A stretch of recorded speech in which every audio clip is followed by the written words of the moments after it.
Selamat jumpa lagi saudari dan saudara terkasih, teman-teman muda yang hebat. Dengan saya Pastor Serafin Dani Sanusi OSC. Dalam renungan kita pada hari ini, Kamis 22 Mei tahun 2025. Renungan kita ambil sebagai inspirasi dari Injil Yohanes 15 ayat 9 sampai dengan 11.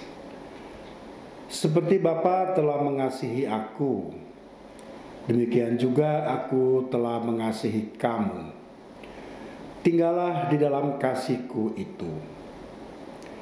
Jikalau kamu menuruti perintah-perintahku, kamu akan tinggal di dalam kasihku, seperti aku menuruti perintah Bapakku dan tinggal di dalam kasihnya.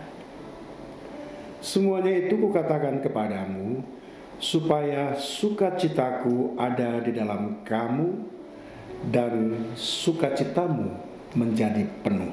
Demikianlah sabda Tuhan. Saudari dan saudara yang terkasih, teman-teman muda yang luar biasa, kita tahu yang namanya pohon anggur.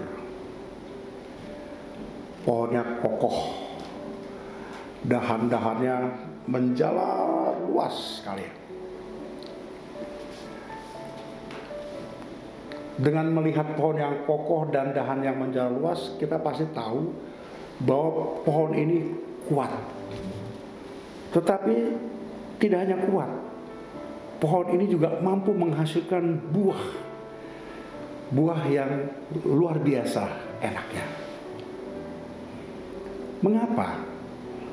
Karena ada keterikatan yang kuat antara pokok dan dahan, sehingga air dan nutrisi dari pohon tersebut mengalir tanpa henti ke setiap dahan dan membuatnya menjadi hidup dan berbuah lebat. Tapi coba bayangkan, tiba-tiba salah satu dahan patah nih, klak, kayak gitu. Nutrisi air udah tidak lagi masuk ke situ. Akhirnya dahan yang ini pun mati.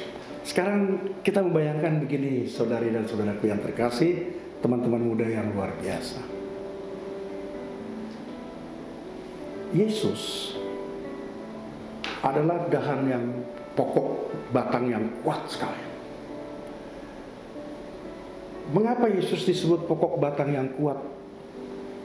Karena Yesus bersatu erat dengan Bapa. Nah, lalu kita ini adalah dahan-dahannya.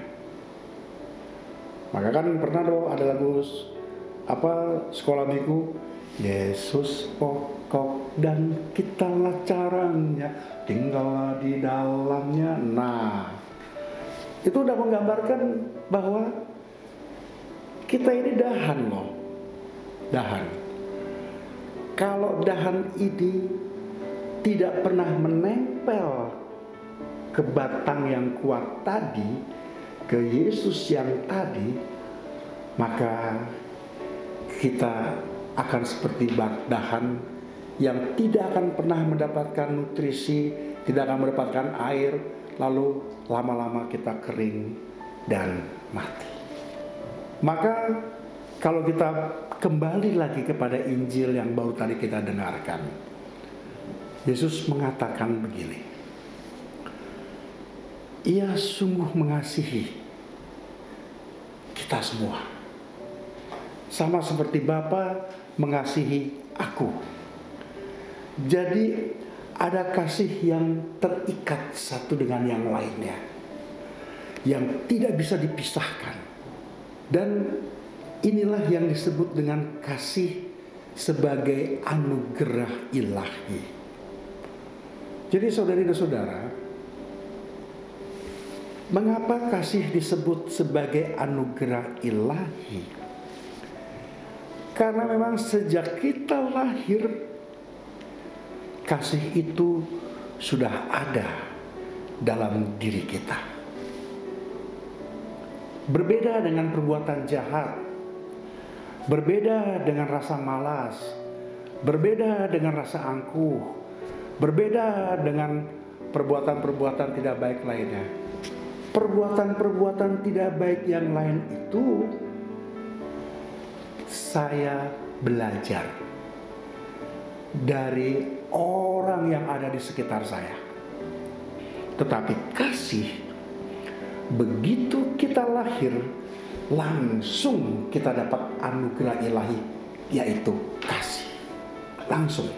Maka kalau kita melihat bayi, melihat anak-anak, tidak ada permusuhan dalam diri mereka. Mereka selalu berupaya untuk menggapai semua yang ada di sekitar mereka, karena itulah kasihnya. Kasih yang lahir dari mana? Yang hadir dari mana? Dari Allah sendiri. Maka ketika Yesus menekankan kembali tentang tinggallah di dalam kasihku dan kasihnya, maka itu adalah sebuah panggilan buat kita. Artinya yang disebut panggilan ini bukan pilihan saudara. Saya dipanggil secara terus-menerus.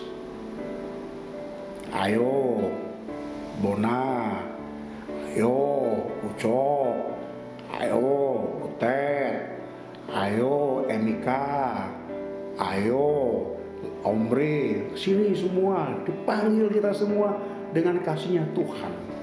Damai, jangan lupa mampir dengan kasih Tuhan, kayak begitu. Nah, itulah panggilan Allah, selalu setiap saat memanggil, dan setiap saat memanggil, dan setiap saat memanggil untuk mengasihi kita semua. Maka teman-temanku yang terkasih, saudari dan saudara yang terkasih, orang muda yang luar biasa, kasih pada akhirnya dia adalah sebuah perintah.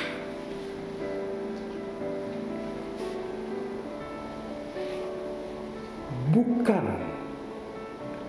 sesuatu yang memberatkan, bukan sebagai sesuatu yang membuat kita terbebani. Tidak. Karena ketika saya memerintahkan hati saya untuk terus mengasihi, itulah perintah Yesus. Inilah perintahku, hendaklah kamu saling mengasihi satu dengan yang lain. Artinya bahwa Yesus sungguh mengalir, hadir di dalam kehidupan kita. Saudari dan saudara yang terkasih, teman-teman muda yang luar biasa,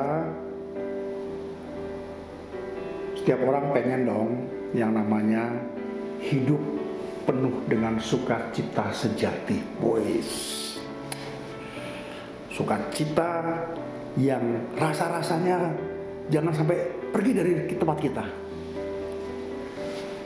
Gak mau kita ini menderita, gak mau. Tetapi sukacita itu bukan hanya gembira, saudara. Sukacita itu bukan hanya senang, tapi sukacita itu adalah ketika kita mampu secara nurani kita, secara spiritualitas kita, secara iman kita selalu mengalirkan kasih. Setiap kali satu kasih saudara perbuat, setiap kali itu sukacita saudara bertambah. Karena kasih itu selalu melegakan. Tidak ada kasih yang tidak melegakan. Kalau saudara memberi sesuatu, apa jawaban orang kepada kita? Terima kasih. Artinya apa? Saya menerima kasih-Mu. Bukan yang lain. Bu, ini untuk Ibu. Terima kasih, Pastor. Artinya Ibu itu sungguh menerima kasih saya. Dan ketika ada ucapan terima kasih itu, sukacita mengalir. Dan pada saat itulah kita sungguh bisa merasakan tinggal di dalam kasih Yesus juga. Saudari dan saudara, teman-teman muda yang terkasih dan yang luar biasa, mari kita menilik. Menilik itu melihat ke kedalaman diri kita. Jadi bukan hanya sekedar melihat, bukan hanya sekedar merasakan, bukan hanya sekedar merefleksikan, bukan. Menilik itu artinya jauh dari dalam hati kita masing-masing. Seperti yang dikatakan almarhum Paus Fransiskus dalam dokumen gerejanya yang berjudul Dilexit Nos. Hati kita sumber kejujuran. Hati kita sumber kasih Kristus. Disitulah Kristus bersemayam, bukan di tempat lain.